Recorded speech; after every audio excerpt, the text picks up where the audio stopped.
Welcome to Emerald Downs Weekly. Thanks for joining us as we talk Emerald Downs and thoroughbred horse racing. A couple other topics mix in once in a while. Joe Withey, along with track president Phil Ziegler and our director of media relations, Vince Brune, on today's show as we get ready for our final week of 2019. That season seems to have gone pretty quickly to me. How about you, Phil? Yeah, it always seems that way. And then when you think back to like opening weekend and Derby Day, that does seem like a long time ago. So all in perspective, we have 3 days of racing left. We have some great racing to go. And Vince, you've had a lot to write about on the media side this year. There's been so many exciting stories, compelling stories, and things to keep you busy, huh? Sure has. And this will be our 23rd week coming up. And yeah, it's been a great year. And of course, one of the neat things of the end of the season here, we'll be awarding all the year-end awards and to the leading trainer, jockey, and then, the top handicap horse, top Washington Red, all that stuff throughout the weekend. Always fun.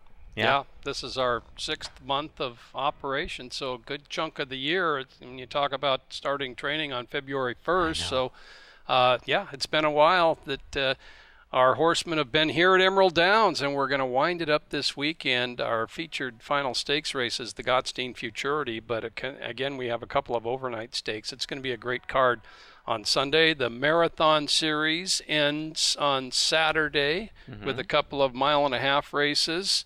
And plenty of promotions for the fans this week as well, Phil. Yeah, Joe, I got to pretend to be like Gary. Well, Joe, on Friday night, we're going to have a right, Phil? horseshoe toss. But Saturday, let's talk about Saturday for a second. Jersey night, wear a jersey, get in free. There's a lot of ways to get in free this weekend. Saturday night, wear your favorite sports jersey. That includes Emerald Downs stuff.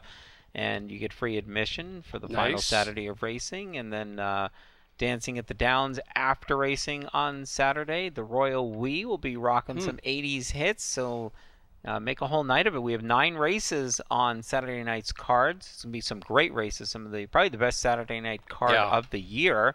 And then you can hang out and go to the 5th floor. And then on Sunday, Fan Appreciation Day, it's the final day of racing, free admission for everyone. $1 specials, $1 reserve seats, $1 programs, $1 hot dogs, and more.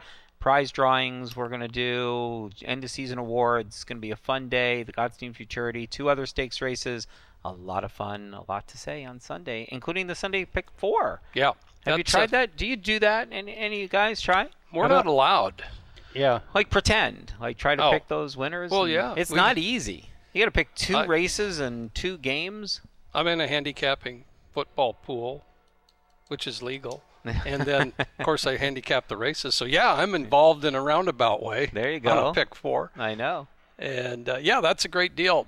Free to enter the Sunday Sports Pick 4, 2 football games, 2 horse races, and weekly prizes to the winner, and season-long prize as well. So, fill that out on Sunday. As this is our Hall of Fame show, too, Phil. I know. This is going to be fun. We're going to recap the Hall of Fame. In fact, the first video is coming right up. We had our Hall of Fame induction ceremony. 4 new members to the Washington Thoroughbred Hall of Fame inducted on Sunday at Emerald Downs. And let's go to that first video of some very familiar and accomplished people here in Washington racing. At the close of the 2019 WTBOA Summer Sale, Griffin Place of William T. and Mary Lou Griffin had reached another tremendous milestone as Washington Thoroughbred breeders. They were co-breeders and consigners with Ron Crockett on the 2nd highest yearling sold. Hip number 59 went for $87,000. A short time later, the Griffin Place bred hip number 80 was the topper. $120,000 for a colt by Midshipman out of Impeached. Griffin Place is now a member of the Washington Thoroughbred Hall of Fame. Their success story begins back in 1976 when the Griffins purchased 10 acres from their friends and neighbors, breeders Rick and Debbie Pabst. Mentorship came from the Pabst, whose operation achieved Hall of Fame status in 2017. We were a good mix, Mary Lou and myself, because Mary Lou came from a show horse background, and she had a lot of experience with the, looking at the physical horse, that sort of thing, conformation, which was not my thing. I was a bloodlines person, and so we would go to the sales, and she would teach me one thing, and I would teach her something else, and so it all worked out well. The Griffins quickly began to make astute assessments, matings, and purchases. Auctioned by Bold Magistrate produced Best Judgment, Washington Champion Juvenile Filly of 2000. That same year, their mare, Out of the Bluebell, topped that. Her 3-year-old filly, Rings a Chime, became the 5th Washington-bred Grade 1 winner. Rings a Chime, running past the 16th pole. Rings a Chime is set down for the drive. Softic is right there on the outside at the wire. Photo finish. That was a pretty big deal, a pretty wonderful thing that happened, and she had made the mating herself and produced the horse and raised it up and sold it at the sale. Rings a Chime continues to hold the single-season Washington-bred earnings mark at $526,000. Since 2000, Griffin Place has bred or consigned an incredible 8 best-sold entrants at the WTBOA sale. This year's $120,000 topper came from Impeached, a daughter of the aforementioned Best Judgment. Campanita from Out of the Bluebell produced stakes-placed Bella Campana, who in turn produced 2014 top sale yearling My Pal Milla, and later two-time Washington champion filly Bella Mia. But Bella Mia is on her game today in the final 50 yards, and Bella Mia wins the Kent clear by 2. The Griffins continue to bring numerous broodmares to Washington, including $36,000 purchase Cozine's Angel.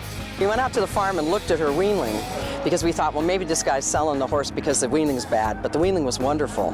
And the weanling turned out to be Talkett, who was the second leading 2-year-old of his year behind Vindication. And so later on, they sold Cozine's Angel and Fold a Pulpit for $1.3 million. They're just wonderful, absolutely wonderful. Salt of the earth, just the best people in the world, long time friends of ours. And it's great to be living next door to them, to be neighbors. Their achievement and involvement in all facets of Washington breeding and racing earned Terry and Mary Lou Griffin the prestigious S.J. Agnew Special Achievement Award in 2016. Griffin Place is now a member of the Washington Thoroughbred Hall of Fame. Emerald Downs Weekly. Thanks for joining us all season long, as many of you have. Joe Withey, Phil Ziegler, Vince Brune. And Vince, we're going to talk about some of the season-ending awards, and some of these categories are up for grabs, Vince. They are, and we were talking before the show, interesting one will be Claimer. We'll know who's all running this weekend when we draw for Sunday tomorrow. We got 3 horses right now with 5 wins, and they're all Claimers, like Rosso's Gatto. Yeah. Okay, and we're going to have more about that. Let's take a look at some action from this past week at Emerald Downs, as we do on Emerald Downs Weekly. Let's go to that 4th race on a Fab Friday night. We did have a wet track. Phil, I don't think we had a dry track all day, but Diction had the lead coming into the stretch, and he is going to eke out, a narrow victory there. Another Frank Lucarelli trainee, and this one a little more significant, as owner Chad Christensen picked up his 28th win to set a new record here at Emerald Downs. That's Chad in the back row. And that surpassed the Keith and Jan Swaggerty mark of 27 set a few years back. So another milestone at the track this year. And the feature race on a Fab Friday night, a familiar horse, a fast horse, was in action. Let's hear Tom Harris. Final furlong to go. It's So Lucky, out front by 1.5 lengths. Chasing is Golden Cowboy from the outside, 70 yards away though. So Lucky, gonna get the job done. So Lucky home in front by 2.5 to win it. Jennifer Whitaker up for Howard Belvoir. That horse broke well that night, Vince. Yeah, I was gonna. When you watched the break, and there was a lot of speed in that race, and maybe that's why the horse paid $20 and change. He came bounding out of there. I mean, that's about as fast a break as you'll ever see, and his action was just tremendous leaving the starting gate, and he put him away early, and that was all over. And that's kind of what he did as a 2-year-old. So that's right. He's coming back around. His state championship year at 2, Phil, that was your, I believe, your second year here. I think so, yeah. And he won good 4. To see him win, yeah. He tries so hard every time, and nice to see him get a win. 108.4 over that wet track for So Lucky, so he's still very, very fast. The 7th and final, let's take a look at that on a Friday. And this is, French Candy coming down the stretch with Eddie Martinez aboard, and it's the last race, so all the pick. Eddie doing a little. Don't try that at home. So, yeah. Just don't fall off if you're going to do that. He is happy because Tina Birdwell, there she is at the back of the horse. Tina with her first win as a trainer. That's a nice milestone for her. She's been around as a outstanding gallop gal, and Eddie and Tina there with an embrace. So congratulations to Tina, and she'll never forget French Candy, her first win. That's a good name, easy to remember, yes. Yeah. Right back in on Saturday, by the way. Really? Mm-hmm. Okay, going for number 2. And speaking of Saturday, let's go to Saturday last, the 14th, as we come down the stretch for the first race. Frank Lucarelli, by the way, won 3 races on Friday, and he won 3 more on Saturday. Wow, what a season. That's Bullet Express there. You know he's had 9 days with at least 3 wins at the meet? Isn't that amazing? That is amazing, yeah. And so Frank shows no signs of letting up. 75 and counting, former record at 66. Yeah. So every time he wins, I yell at him, another new record, Frank. Yeah. They're not giving you a sign this time, every time. Javier Matias, I think he's had over 20 of those wins. So wow. he's riding in terrific form Isn't this year. he ever? Yeah. He really is. Let's go on to race number 6, and this isn't a Lucarelli trainee, but boy, what a meet this horse has had. And he's won 3 times in the last 5 weeks, and he has, 17 wins at the track. His name? Wine at 9. Yeah, Wine at 9. And he can sprint, he can route. Those of you who follow Byers, he puts up those 78s every time, like last Saturday. And again, Javier Matias. Claimer of the meet 2 years ago, and he is still going great. He's running in top class races, high claiming races, starter allowances. Wine at 9, number 2 behind Mike Man's Gold on the active horse list. Right. 17 wins here at Emerald Downs. And Dean Mazuka and his group, they're 2 always putts for the so win. happy when they win. And Dean's in the winner's circle a lot. He's got different groups that he's part of, and that's why he's never in the standings for a leading owner. But if you combined all his different groups together, he'd be right up there. Most definitely, every year. And our feature race was Fillies and Mares on a Saturday evening here at Emerald Downs. On the outside, Brilliant Bird is coming on now, and Brilliant Bird has sprouted wings and takes off to the front. Close the show low is chasing. Grandstand side, Little Dancer is waltzing late. Here comes Little Dancer. On the outside, Brilliant Bird holds on. Really strong finish there to the Saturday feature, the Muckleshoot Casino Purse at a mile for Fillies and Mares. Lorenzo Lopez picked up the mount from Pablo de Jesus and guided Brilliant Bird to her 3rd win at the meeting as she held off Little Dancer, who made a great run there, Vince. And Lorenzo Lopez, our jockey of the week. One note out of that race, McDove, a former Emerald Racing Club horse, didn't run good there, is being retired. And maybe it'd be a broodmare. She's going to go up to the Ross's place for a while, and congratulations to Wayne Campbell and the gang there, Fat Cat Racing. They had a good run, made about 40 grand with her the last couple of years. Yep, you better believe it. Tom Harris with that call, Sprouting Wings and Little Dancer, and he had a bunch of lines. He was into it, yeah, as he always is. Yeah, but good run for Little Dancer. She came up just a little short there, but Brilliant Bird, a great season. Also on Saturday, one of our longtime jockeys made his official retirement statement, and he was supported there by the rest of the crew in the paddock, and that is J.C. Estrada, one of the very popular individual. Came up to Washington in 1982 as an apprentice. Nick Puich had his book, and he loves it up here, but he's going to head back down to Northern Cal, and you've covered J.C. for a lot of decades, Vince. Yeah, I remember when he first came up, Samson Enterprise, I think he won, might have been the Lad Stakes on him, and Rufal's Night Out had a big win on that horse. Won the Lindy Award here in 2007, voted by his fellow riders, so he's like you suggested, Joe, a popular guy down in the room. Yeah, he's heading back to the Bay Area. He's going to gallop for Brian Coroner there in Golden Gate Fields, and he's looking forward to that. He has a lot of family down there, but real popular guy. He was a little on the emotional side. Okay, well, Vince, you did the story on Snowplow. You've got to say she's a pretty darn worthy member of the Hall of Fame. Well, and one of the things I wrote in there, we talked about maybe the greatest 6-week period ever for a Washington bred, where she wins a maiden special weight and then 2 grade 1s in a 6-week period. And first Washington bred ever to win a grade 1, as a matter of fact. And runner-up for champion 2-year-old filly Eclipse Award in 1982. So sensational horse bred by Jim Plemons from Kent. That's right. And his daughter Bree out to accept the award on Sunday. Let's see the Snowplow story for the Washington Thoroughbred Hall of Fame. Although she never raced in Washington, Snowplow helped place the state's breeding industry on the national stage. She will forever be remembered as the first Washington bred to win a Grade 1 race. Longtime Washington and Kentucky breeder Jim Plemons deserves extra credit for breeding 2 of the 4 finalists for this year's Hall of Fame. In addition to Snowplow, Plemons bred Flag de Lune, who also won a Grade 1 during her exceptional career. Snowplow was born on March 24, 1979, a chestnut filly by freshman sire and Grade 1 winner Royal Ski. He, a contemporary of Seattle Slew.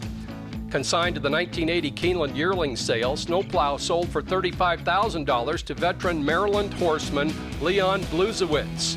Even before she had raced, Bluzewicz was convinced Snowplow was a potential stakes horse. For her first career start in the fall of 1981, he shipped her to New York where she was victorious. He then did something out of character. He paid a $9,000 supplementary fee and entered her in the Grade 1 Salima Stakes at Laurel, October 31st. They come on to the 8th pole, and it's Ambassador of Luck up on the outside, Snowplow. Coming on to the 16th pole, it's Snowplow on the outside. Ambassador of Luck is second. Coming on down to the wire, Snowplow on the outside by a length. Ambassador of Luck is second. It's Snowplow in front. That was the first ever Grade 1 victory for a Washington bred. 2 weeks later, Snowplow went back to New York to win another stake, the Grade 1 Demoiselle. She finished her juvenile season 3 for 3 with over $186,000 in earnings. In a span of 43 days, Snowplow won races at 7 furlongs, a mile and a 16th, and a mile and an 8th, including 2 Grade 1s. Perhaps the greatest 6-week run ever by a Washington bred. Trainer Bluzewicz was highly disappointed at losing out in Eclipse voting for top juvenile filly to Before Dawn. Snowplow was named Washington Horse of the Year for 1981. This is a tremendous filly. She won 2 Grade 1s as a 2-year-old, and of course was one of the leading 2-year-olds in the country that year and was very close to winning an Eclipse Award. But she made, 280-some thousand and tremendous filly. Snowplow was leased in a lucrative deal for her 3-year-old season and finished 4th in the 1982 Kentucky Oaks. Later, she was sold at Keeneland as a broodmare prospect for a staggering $1.6 million, and her first foal, Conquer, was a graded stakes winner. For multiple Grade 1 winning brilliance on the track, Snowplow enters the Washington Thoroughbred Hall of Fame.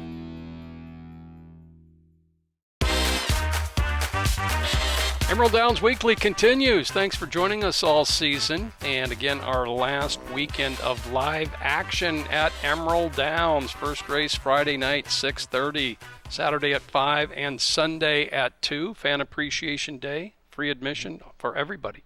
That's right. And we do have one more show, Emerald Downs Weekly, next week. So even after the season, we'll have our year-end show, all the highlights from the season. The year-end awards will be announced. They'll be announced here at the track Sunday, and we will also announce them here on the show next week. So we get to do this one more time. Yep. Looking forward to that. Let's go back to Sunday. We had the final weekend of the Washington Cup, the last 2 Washington Cup Stakes races, mixed in with the Hall of Fame ceremonies. Let's go to the second race first of all. And Guarding the Money, he won a nice race going route to sprint last year. This was a route to sprint angle for trainer Jose Navarro. Guarding the Money, all 34 of his lifetime starts right here at Emerald Downs, bred by Jean Penny Harris of the Clemens View Farm. And of course, Jean Penny Harris, the sister of Jim and Bob Penny. Of course, both of her brothers deceased now, but the whole family went into the Hall of Fame last year for all of their accomplishments as breeders and generations here in Washington. Guarding the Money, nice win. And the stakes races were races 5 and 7 on Sunday. Let's take a look and listen at the Washington Cup Filly and Mare Stake. And runners away. Girls given their lead in the Washington Cup for the girls stakes, and on the outside, Bellamia. Waste no time, is quickly there to engage for the lead. Under par there to greet her from between horses. Don't Kiss and Tell joins the leaders from the inside. The trio past the 7/8 mile marker together. Length and a quarter back to Suddenly Awesome, settled into stride, fourth by 2. No talking back, just 4 off the early beat, span of 3. Back to Fortune's Freude, another 3.5 or 4 to Magical Spell.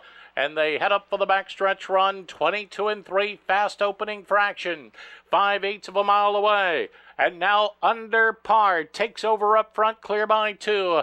Don't Kiss and Tell at the inside, second and neck. Bellamia's backed off into third from the outside by a length and a quarter. No talking back, begins to stir, just 3 off the leader. Suddenly Awesome to her outside, gap of 4. Back to Fortune's Freude, still 5 more to Magical Spell. Tempo quickens around the far turn now. And Under Par leads the way by 2. Don't Kiss and Tell is still right there. Green light for No Talking Back with a shake of the reins from Scott Stevens. She tries to close in on the leader now. And they round the turn and run for home. And Under Par shows the way. No Talking Back to tackle the leader from the outside. Final furlong to go. It's Under Par digging in. No Talking Back pressing from the outside. These two take it right down to the wire. No Talking Back from the outside. Gets up to win the Washington Cup for the fillies and mares. No Talking Back defends her Washington Cup Filly and Mare Stake title. And also her third consecutive stake win at Emerald Downs this year.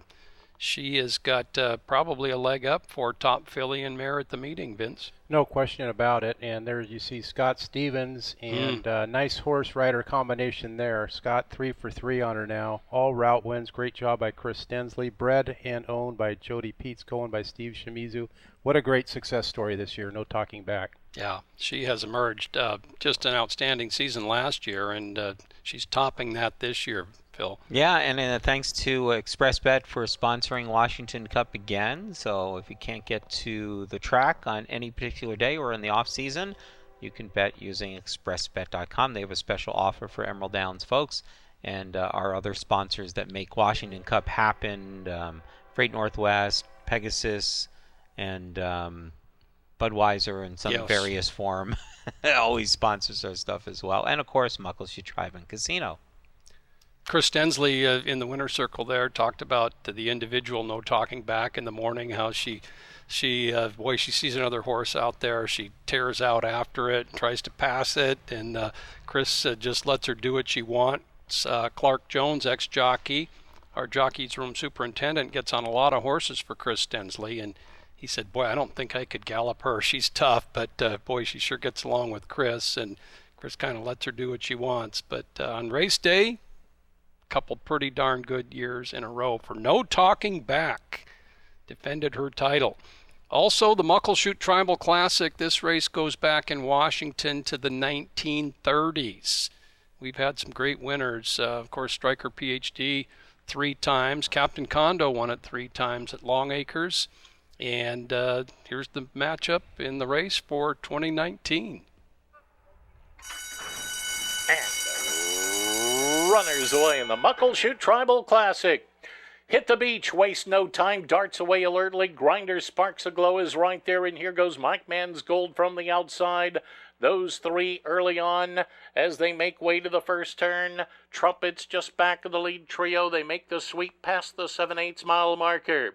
Coulterberry settled in at the rail third last. McCall Lane to the outside of that, still 2 back to Elliott Bay. They 3 parts of a mile to journey as they head up for the backstretch run. First quarter gone in 22 and 3. And a battle ensues for the lead here. stride for stride up front. On the inside, Grinder Sparks of Gold and Mike Man's Gold on the outside. Those two in a seesaw battle, and they have paired off some 7 or 8 from Hit the Beach, a distant third at this juncture. Still 2 more back to Coulterberry. Along the outside, McCall Lane's called on now. 3 parts to Trumpet. Still 4 more back to Elliott Bay, and they're into the far turn now. 3/8 of a mile to go in the Muckleshoot Tribal Classic. Along the inside, it's Grinder Sparks Aglow trying to pull off the upset here. Mike Man's Gold is right there alongside with a 1/4 mile to go. Hit the Beach carves into the margin now, and they run to the top of the stretch. Grinder Sparks Aglow is at the inside. Hit the Beach is coming on one from the outside now as they round the turn and race for home. And on the outside, now gearing up, comes Coulterberry, and Coulterberry surges to the front. Middle of the racetrack, Trumpets with a late say as well. 70 yards to the finish, and Coulterberry and Amadeo Perez go on to win the Muckleshoot Tribal Classic. Coulterberry, eligible, a BC bred. We are eligible for their BC Cup races, our Washington breds, and trainer Mark Cloutier took advantage of nice scheduling for this horse, and boy, he ran big. Coulterberry with Amadeo Perez aboard wins the Muckleshoot Tribal Classic, and he was bet down to favoritism as well. And great run by Trumpets for second, tight for third. Hit the Beach, the defending champ, got third in the race. And Coulterberry, not the first BC bred to win a Washington Cup race. No, we had Don't Kiss and Tell. That's right. Last year, and she finished third this year. So she's now got 3 Washington Cup placings in the last 2 years. Don't Kiss and Tell. And as for Coulterberry, owned and bred by Roy and Dixie Jacobson of Abbotsford, BC, and boy, he rallied in tandem with Hit the Beach. But once he got straightened out for home, it was all over. Not a big horse, but boy, can he run!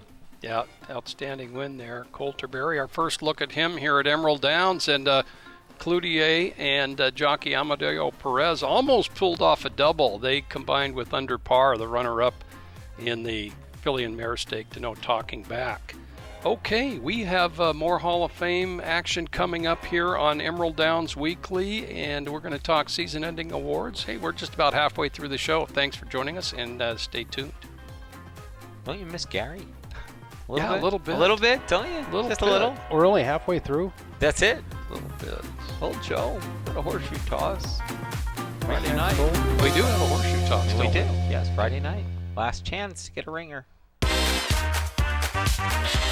Emerald Downs Weekly, right here on NBC Sports Northwest. And just one weekend of action remaining at Emerald Downs. Hope to see you out here. Wear your jersey on Saturday for free admission as well. And, of course, Fab Friday night kicks it off this Friday at 6:30, the $1,000 horseshoe toss. So many outstanding performances as an Emerald Downs season produces every year. And, Vince, we've got several categories that are still up for grabs. Yeah, I would say, the one interesting one always is, Horse of the Meeting. And you had a part in that last year with Sip and Fire. Probably the leader in the clubhouse would be Any Port in a Storm. He won the Budweiser and the Governors, both fastest times at the meet that still stand, and just missed by a whisker in a terrific Long Acres Mile. No Talking Back became the first Triple Stakes winner at the meet with that win last weekend, and Jody in the winner's circle, Jody Peets, owner breeder, made a little case for that horse, and, hey, 3-time stakes winner's nothing to sneeze at. A little less talk, had a big meet, right up there in earnings, but, Any Port in a Storm, I think, is probably the favorite. For achievement of the meet, I think one of them should be Joe calling the Long Acres Mile. What do you think, Phil? There's no competition. You can what just about write that one in the books. Season? That's good too, but I mean, no, seriously, Frank's season is one for the ages. For training achievement, though, is it going to be Frank or Frank? Yeah, right. Because you got the record and the 5 in a row in the first 5 races. Those are both great training achievements. That's going to be a tough decision between, but he's going to win. Blaine Wright, 3rd straight year leading stakes trainer. 27 stakes wins in 3 years is nothing to sneeze at either. Tremendous. Certainly, Frank is 1 to 9. Probably good. Yeah. He's it's been his year here at Emerald Downs. Baja Sur, we could well see him in action this Sunday in the Pete Peterson. Yeah, worked in front of the crowd on this past Sunday. Of course, he's 2 for 2 this year, both stakes and an undefeated horse as well. You know, how could anyone possibly top any Port and Storm for top sprinter of the meet? But Baja Sur's 2 sprints were absolutely fabulous when he won his stakes before he went to this island. Like you say, if he comes back with a big effort this Sunday, they're both from the same barn. So, yeah, I mean, Baja Sur I'm really looking forward to watching him come back. He's unbeaten in 4 career starts and 3 stakes wins, and it's just been really, I mean, the word scintillating comes to mind watching him. Undefeated horses are always very attractive, and a dynamic race coming up for him if he's in the Pete Peterson. People will be watching. I think he's worth a few fans at the track, actually. He'd be taking on Olders in there, of course, but Chinook Pass did that in the owner's handicap once upon a time this time of year and set a world record. You were there that day, Joe, right? You know what? I wasn't there for that one. Darn it. But I did see him beat older horses in the speed handicap that year. You bet. Okay, well, the 2-year-olds, we've had 6 2-year-old stakes and no repeat winners, which is fairly odd here at Emerald Downs. It did happen last year, but before that, it happened like once in 13 years that there wasn't a repeat 2-year-old stakes winner going into the Gottstein, whether it be a filly or a colt. So that race is wide open. The Gottstein, that's Sunday's top race, 100 grander coming up at Emerald Downs. Okay, well, the Washington Thoroughbred Hall of Fame had another worthy member that we're going to recognize right now, and that would be the 2019 trainer. Commonly called the mother of thoroughbred racing, Ruth Parton is recognized as a trailblazer among women trainers and perhaps the most talented all-around horsewoman in Washington history. Ruth Esther Parton was born in a log cabin on her parents' Toppenish cattle and horse ranch in 1895. Although small in stature, Parton was a giant in the world of horses as a top rider, trainer, and breeder. Had there been a decathlon for all-around horsemanship, Parton likely would have won a gold medal. Riding her first pony at age 2, by age 13 she was pitting her skill against the boys and men of the neighborhood. Then came entry in relays, match races, and trick riding events all the way from Calgary, Cheyenne, Yakima, and the Pendleton Roundup. She won titles as the world's champion relay rider in 1914, 15, and 16, while also performing as a top trick rider and achieving fame aboard bucking broncos in rodeos. So renowned was Ruth Parton on horseback that in 1988 she was posthumously inducted into the National Cowgirl Hall of Fame in Fort Worth, Texas. The city of Toppenish honored her with a 6-panel mural painted by Lisa DeLisi. The mural starts with her as a young woman and then portrayed the different things she did, like bronc riding, relay racing, trick riding, and training. And then the last picture was of her well into her 70s, still on horseback and, still involved in the horse world. It was an honor to do it and to spend time with the family. They were wonderful people, and I'm so glad that Toppenish decided to recognize what she had done. Parton entered racing in the 1920s, becoming the first licensed female thoroughbred trainer in history. Widely recognized for her skills when Longacres opened in 1933, Parton scored her first win there with Posey Beau. Parton's stable operated from Caliente to Canada, but was a mainstay at Longacres while overseeing one of the track's most meticulous and successful barns throughout the 1930s and 40s. Frisky Matron was a top stakes horse at Longacres in 1934, and in 1946 Parton watched as 3 horses she bred and trained hit the wire in a 3-way photo finish won by Profit Taking.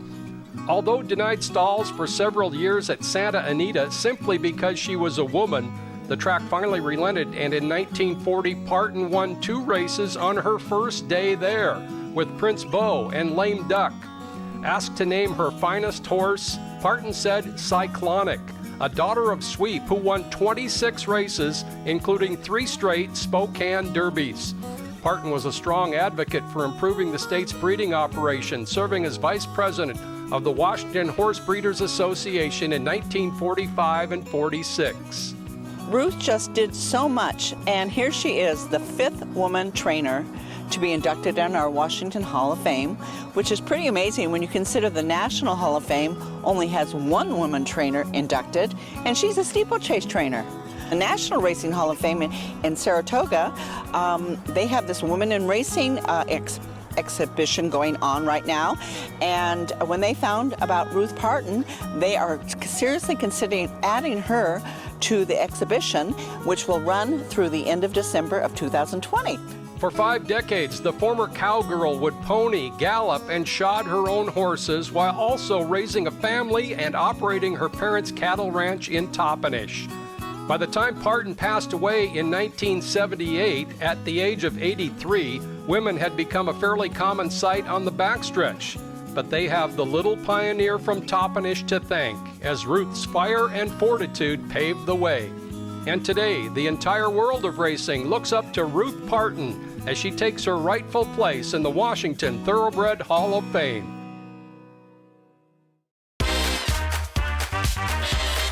Emerald Downs Weekly, lots of winding up, some statistics.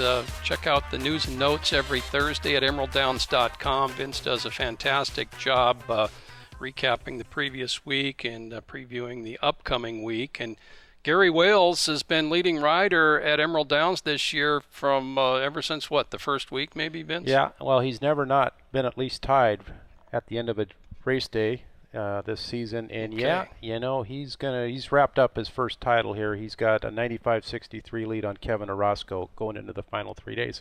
Statistically impossible for him to get caught.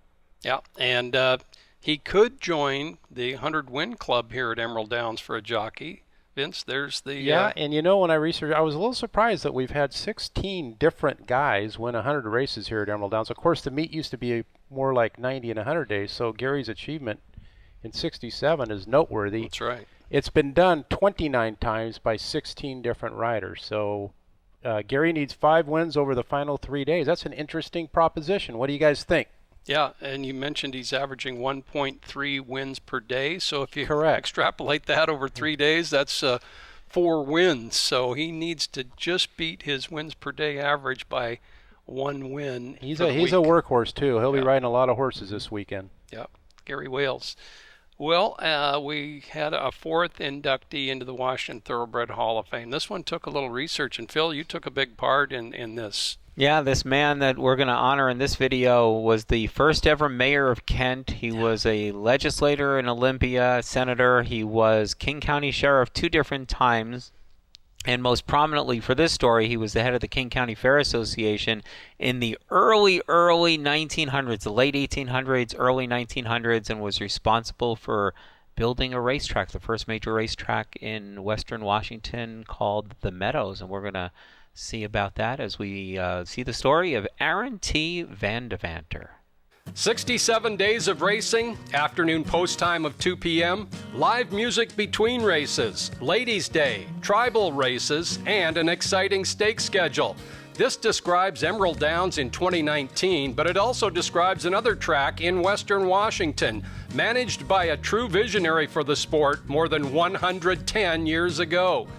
Aaron T. Vandevanter was born in Michigan in 1859 and came to the White River Valley in 1883.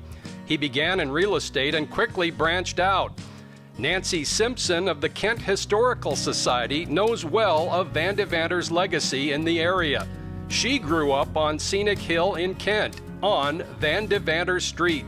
When he did come into the area, one of the first things he did, he started his own land company.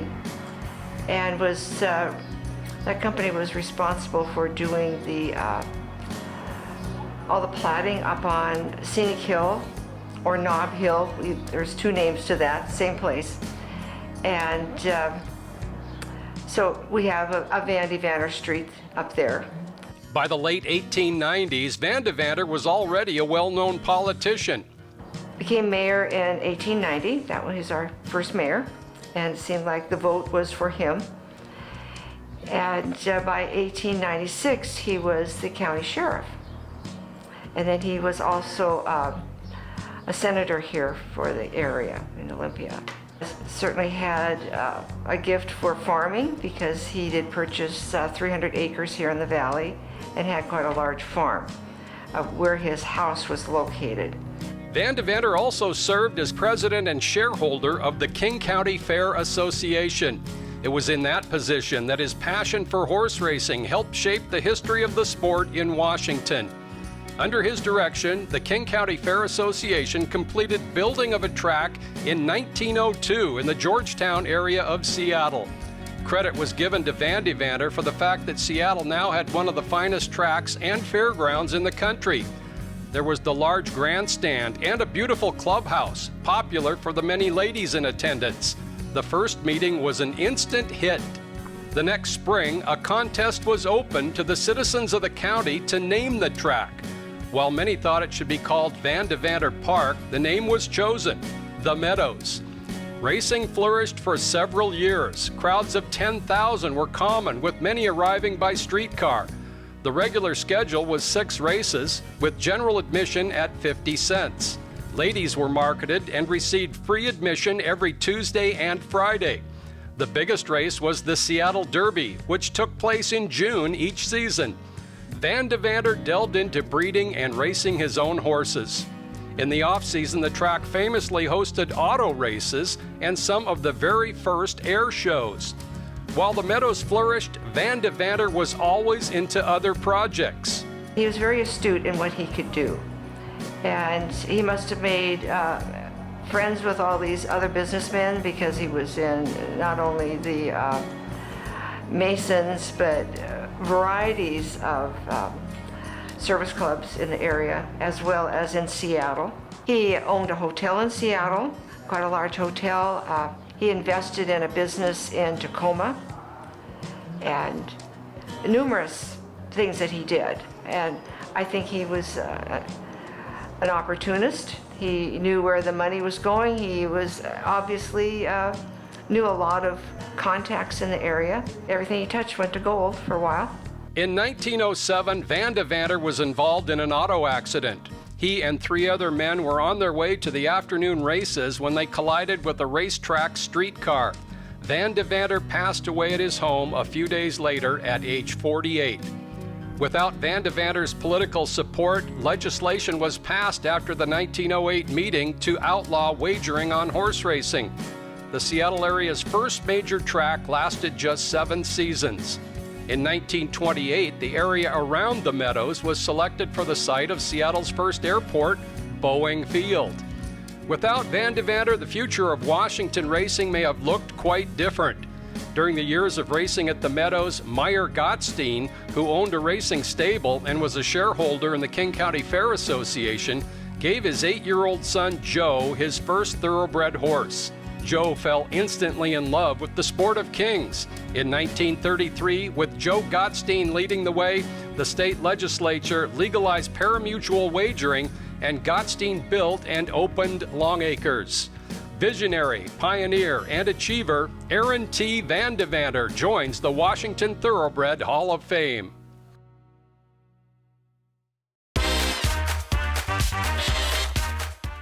Emerald Downs Weekly, and again, we'll have a show next week at the regular time, recapping the 2019 season here at Emerald Downs. This is kind of our Hall of Fame show. Joe Withey, Phil Ziegler, and Vince Brune, and you saw the videos of the 2019 inductees into the Washington Racing Hall of Fame. And how about a shot of some of the acceptors? There's Terry and Mary Lou Griffin and family, and helpers as well, as they hold their plaque for the Hall of Fame. Snowplow, represented by Jim Plemons' daughter Bree. Jim Plemons, the breeder of Snowplow, the first Washington-bred Grade 1 winner.